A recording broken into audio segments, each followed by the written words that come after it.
This is Pulse of Africa, the face and voice of Africa. The story of resurgent and burgeoning Africa is here, only on the Pulse of Africa channel.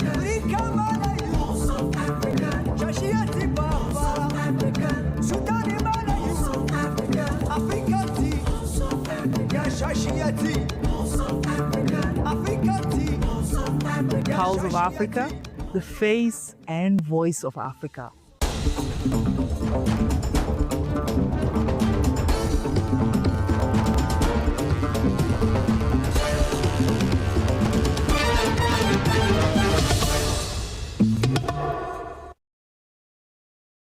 Hello and welcome. I'm Fraun Namak and you're watching POA News. Stay with us for in-depth coverage of the stories that are shaping our region and beyond. In a special interview with Pulse of Africa, Polish Deputy Foreign Minister Wojciech Zajkowski discussed Poland's renewed engagement with Ethiopia and broader ambition in Africa. During his visit to Ethiopia, Zajkowski held high-level political consultation with the Ethiopian Minister of Foreign Affairs, the first such discussion since 2019. This is part of Poland's broader return to Africa, he explained, noting that Poland had been actively engaged across the continent during the 1960s through the 1980s before reducing its diplomatic presence due to economic challenges in the 1990s.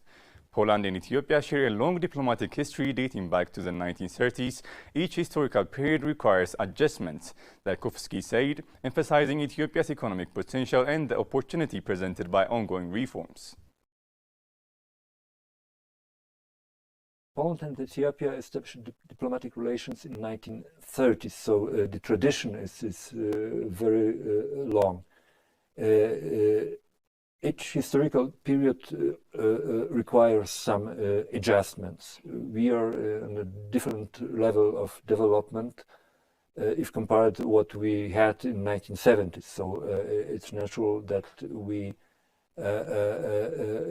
discuss new topics, new ideas. He highlighted the country's vibrant entrepreneurial society and expressed Poland's desire to participate in Ethiopia's development journey. In bilateral relations, the Deputy Foreign Minister described ties as strong and growing. Recent high-level visits, including that of the Polish President to Addis Ababa, reflects a genuine interest in expanding cooperation. Zajkowski also announced plans for a Polish-Ethiopian Economic Forum next year, aimed at fostering trade and investment opportunities. Key areas of potential cooperation include agriculture, food processing, and information and communication technology, building on previous collaborations in industrial equipment and ICT. Addressing broader global concerns, Zajkowski spoke on the impact of war and conflict. While Poland has not been directly involved in wars in recent decades, it has experienced their indirect consequences.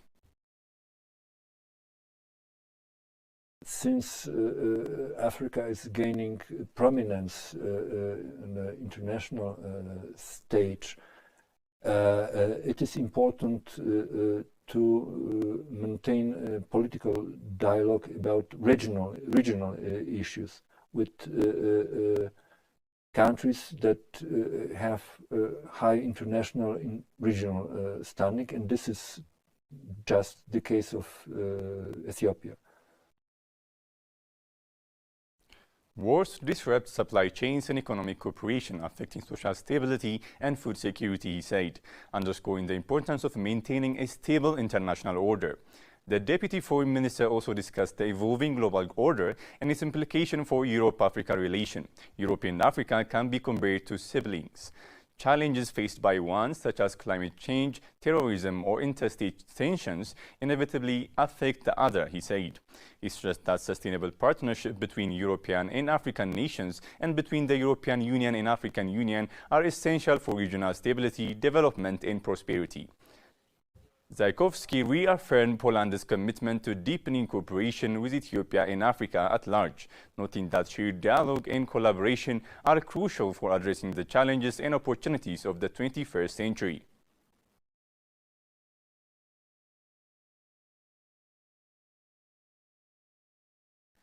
Canaan Central in North Africa has expanded its Europe, the Middle East and Africa Coral Conservation Initiative into East Africa, launching a new regional chapter in partnership with Kenya's Ocean Life Foundation to support reef restoration, community training and marine storytelling. The initiative responds to the rapid decline of coral reefs, which covers less than 1% of the ocean floor, but supports nearly 25% of all marine life. More than half of the world's reefs have been lost in the past 3 decades due to climate change, pollution, and overfishing.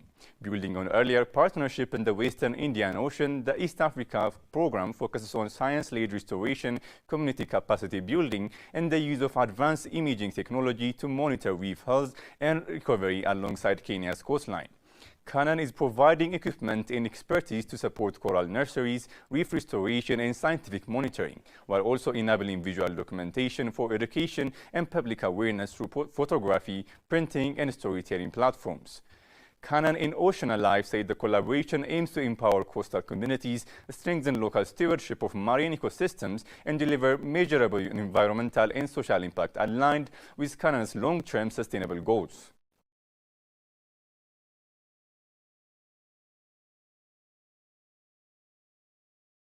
The Kitale Film Week has unveiled its 2026 program, promising a strong lineup of global premieres, award-winning film, and social-conscious cinema when the festival runs from February 22 to March 1. Founder Peter Page Biwire told Tuko that the 4th edition will also honor Kenyan film trailblazers, including the late Charles Bukeko, popularly known as Papa Shirandula, for his lasting impact on the industry. The festival will close with a tribute to Bukeko through a screening of Malund, while the program will open with Tosh Gitonga's Inside Job, starring comedians Mamito and Jackie VK. A tribute film to director Anne Mungia will also be featured. Biwire said the industry program will focus on practical skills for both film and series production, reflecting the rapid growth of series driven by platforms such as YouTube and Netflix. Alongside film screening, Kitale Film Week 2026 will introduce initiatives aimed at strengthening regional industry connection and developing talent, reinforcing the festival's role in both film appreciation and industry growth.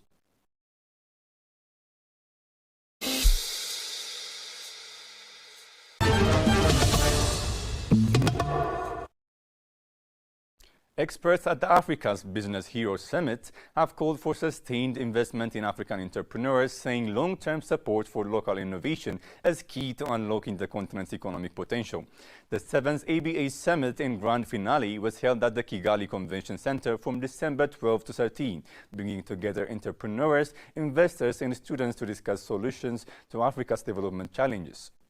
Africa Business Heroes, a flagship initiative of Alibaba, Philanthropy, and the Jack Ma Foundation, is one of Africa's largest speech competitions, backed by $10 million commitment from 2019 to 2029 to provide grants, mentorships, and exposure to entrepreneurs. Rwanda Development Board Deputy CEO Juliana Muganza said Rwanda's hosting reflects its belief in entrepreneurship as a driver of transformation, supported by strong policies, digital services, and innovational hubs, while stressing that partnerships and people remain central to growth. Africa Business Hero leaders noted that entrepreneurs in the network have created more than 120,000 jobs and impacted over 40 million lives, showcasing African-led solutions ranging from renewable energy to mobility and reinforcing the call for patient, strategic investment in local talent.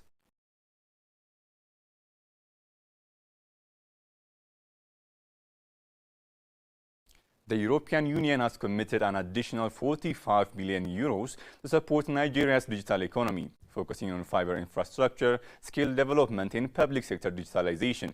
The agreement was signed in Brussels by Nigeria's Minister of Communication and Innovation and Digital Economy, Dr. Bosun Tijani, and the EU Commissioner for International Partnership, Joseph Sikela, during the EU-Nigeria Digital Open Day.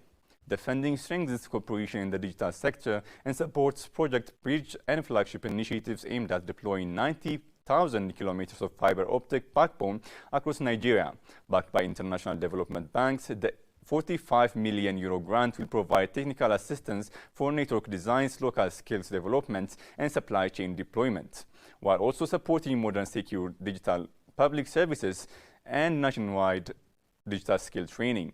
EU officials said the investment will help create jobs and prepare Nigeria's youth for the digital future, reinforcing the broader €820 million EU digital economy package launched in 2022 under the Global Gateway strategy.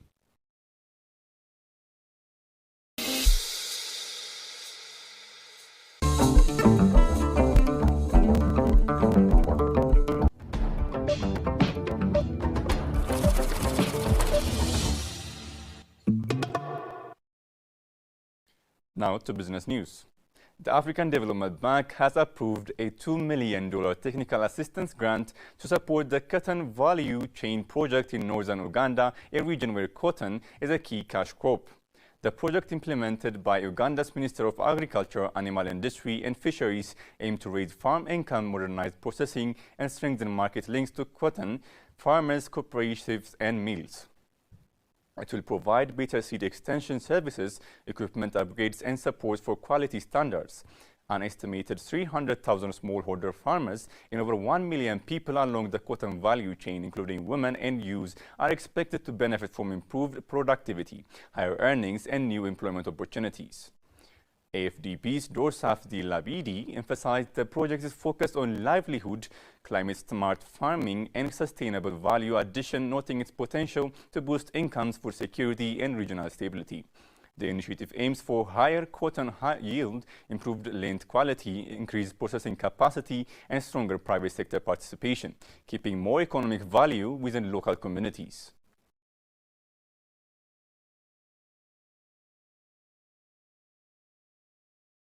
South African inflation expectations have dropped sharply following Finance Minister's decision to lower the country's inflation target from 4.5% to 3%, paving the way for further interest rate cuts. The Bureau of Economic Research reported that average inflation expectations for 2026-27 and the next 5 years have fallen by around half a percentage point. Respondents now foresee headline inflation at 3.8% next year and 3.7% thereafter, levels not seen in recent years. The South African Reserve Bank has already cut interest rates by 150 basis points since September 2024, bringing the repo rate to 6.75%, and analysts predict further reductions. Household inflation expectations have also eased, dropping to 5.3% for the years ahead, the lowest in 4 years. Meanwhile, wage growth projections remain steady at around 4.7%, offering support for salaries despite the low inflation environment. GDP growth expectations are unchanged, with survey respondents forecasting 1.3% growth in 2026. Similarly to prior estimates, the combination of low inflation and steady wage growth signals a favorable environment for continued monetary easing.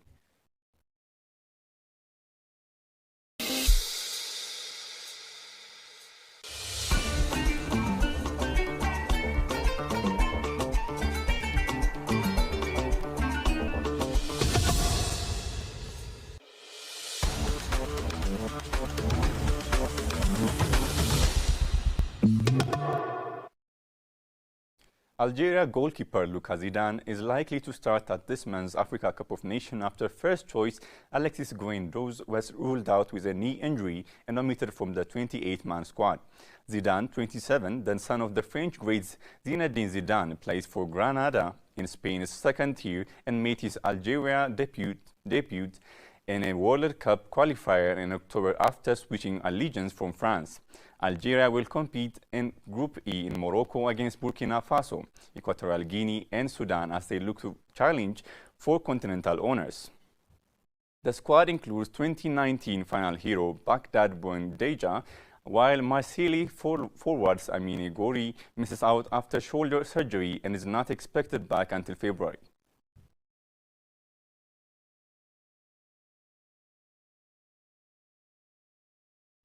Let's move on to the recent forecast to learn the expected weather conditions across the region.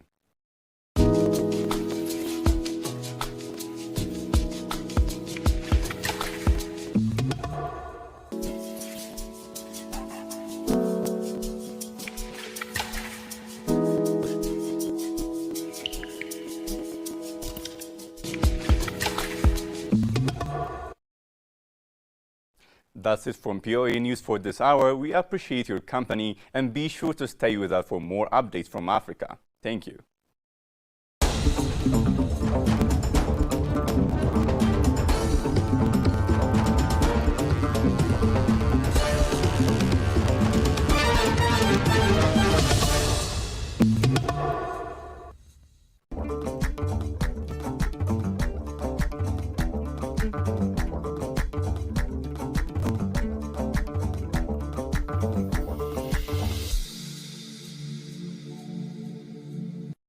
Hello viewers, this is African Melody on Pulse of Africa. Today I have brought you a very special episode because here I have an iconic African musician who has got a worldwide recognition. Guess who is she? She is Oumou Sangaré from West Africa, Mali. I'm gonna ask her about her musical experiences and in what way she passed through to get such an amazing recognition. Stay tuned.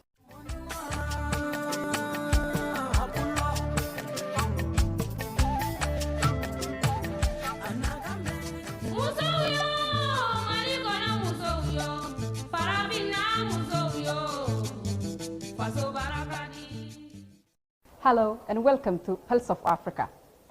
You're welcome. Have you visited Addis Ababa before? And how do you find its transformation? And what's your feeling about Ethiopia in general? Ok. Oui, j'ai déjà visité Éthiopie dans le passé 2 fois, c'est la 3e fois. I have already visited Ethiopia twice in the past, and now it is my 3rd time. I am very surprised by the transformation that has taken place. It's incredible. When I arrived at night, I wondered where we were. Were we in New York?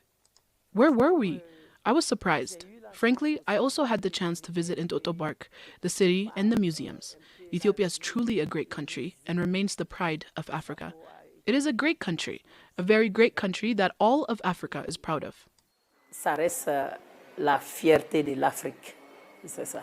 How did your journey into music start? And how did you find yourself as very loved musicians around the world? J'ai commencé la musique très jeune. I started music at a very young age because I was born into a family of artists. My grandmother was a singer, my mother was a singer, so I got into music at a very young age. At the age of 5, I gave my first performance when the preschoolers organized a competition between schools. Thanks to me, my kindergarten at the age of 5 won first prize. So I started music at a very young age, and why I became international, I am not sure. But I think all I know is that I am very attached to my traditional Wassoulou culture. So I think it's because it wasn't new to the rest of the world, we have this culture. And I managed to introduce the rest of the world to my culture. So I think that's where it comes from. I don't know why millions of people, but what is certain is that I am very attached to my traditional Wassoulou culture, which is in the extreme south of Mali. Qui est l'extrême sud du Mali. Wassoulou is among your well-known songs. So can you sing for us a little?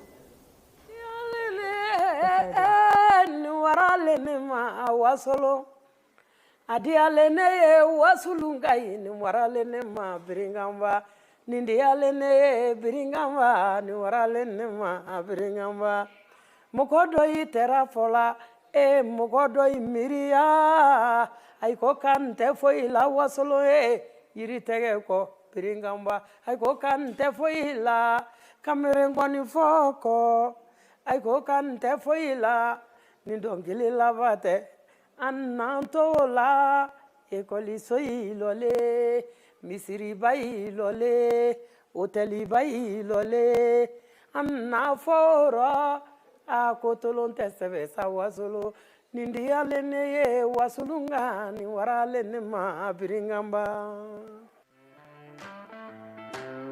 Nindi alene ni waralene ma wasolo, nindi alene ye wasulunga ni waralene ma biringamba.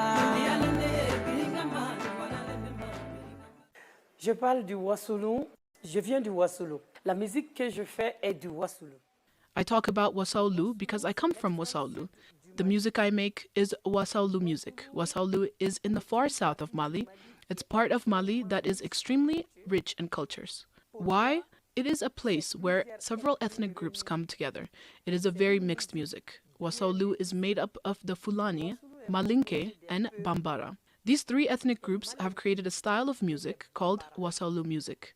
So Wasaulu is enormously rich, very rich in music.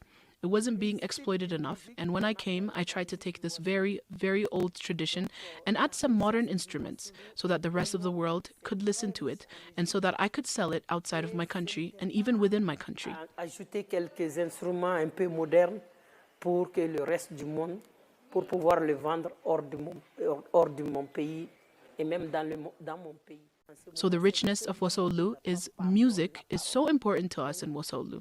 Women don't have much to say. It's through singing that they express themselves. When there's a wedding or a baptism, the women get together. That's the only time women were allowed to speak. So they start singing to express themselves, to talk about social issues, and it is the culture that I have taken up to denounce forced marriages, forced polygamy, and injustices in society. The traditions come from my home in Wasaulu. That's it. La tradition vient de chez moi dans le Wasaulu. Voilà. What advice would you give for the young African musicians, especially in reshaping the African narratives in a positive way in African art? Le conseil que je peux donner à des jeunes musiciens africains, The advice I can give to young musicians and Africans is to always explore, to keep exploring. You know, it's a blessing to be African. They've been blessed to be African. We have so many cultures that we haven't even shown a third of them yet because Africa is so rich. So, across the entire continent, everywhere, Africa is extremely rich in music. So young people shouldn't be lazy. They need to go and explore the old traditions. They need to work hard. They really need to go to work, do research on music. That's all I can say to young people. God has blessed us. Nature has blessed us. And we need to really get up and make the most of it. That's it. La nature nous a gâtés et il faut que nous-mêmes on se lève vraiment pour bien exploiter ça. C'est ça. Malian music so different from other world musics, and what it makes so appealing to the international audience? Moi, je pense que c'est dû à la simplicité. La musique malienne, elle est très naturelle. I think it's because of its simplicity. Malian music is very natural. It's so important in the everyday life of Malians because Mali is a country of words. Words are so important. So music is really important. And for example, there are ethnic groups in our country called the Jelly, who have been making gulia for centuries. And this continues to happen. Until now, we haven't wanted to change Malian culture too much. So all Malian artists make modern music. But even if you hear these models, you will hear Mali in them. I think it's the fact that Mali is very attached to its culture and traditions that makes Malian music so special. That's it. Qui rend la musique malienne si particulière. C'est ça. Parce que souvent, les Américains ils posaient les questions à Ali Farka Touré, paix à son âme. Because Americans often ask Ali Farka Touré, peace be upon him, questions, and they would say, Ali, your sound is like the blues. Ali would say, no, I don't play the blues. I play the traditional music of my village, of my hometown. So that's it. Maybe the blues originated in Mali or another part of Africa. We'll never know. But we make music naturally. That's Mali for you. On fait la musique naturellement. C'est ça le Mali. Voilà. Who is your favorite musician from Africa? Il y en a beaucoup. J'aimais beaucoup. As for musicians, there are many that I like. I really like Miriam Makeba. May she rest in peace. I always liked her a lot. I also like Ali Farka a lot. And among Ethiopian musicians, I really like Gigi Ejigayo. From Ethiopia, j'aime beaucoup Gigi. As you are a model for many, especially for young African girls, what have you planned to support and inspire the next African generation?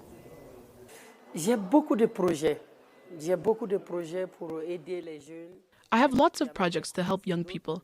I've already started some of them. I've even created a music festival in Wasaulu to support young artists who don't have the opportunity to come to the city to make a name for themselves. So we give them a chance to perform on a big stage. I set up a very large stage in 3 days, and I can accommodate 400,000 people in Wasaulu. Imagine that in 3 days.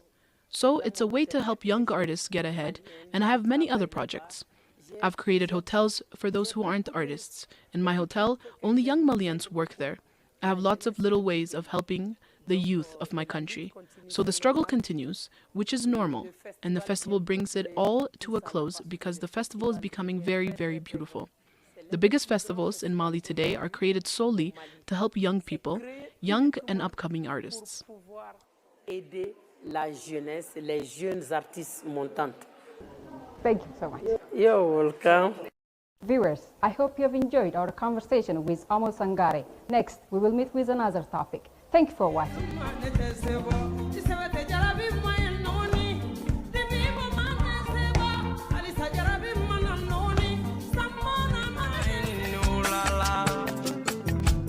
Vale, mine.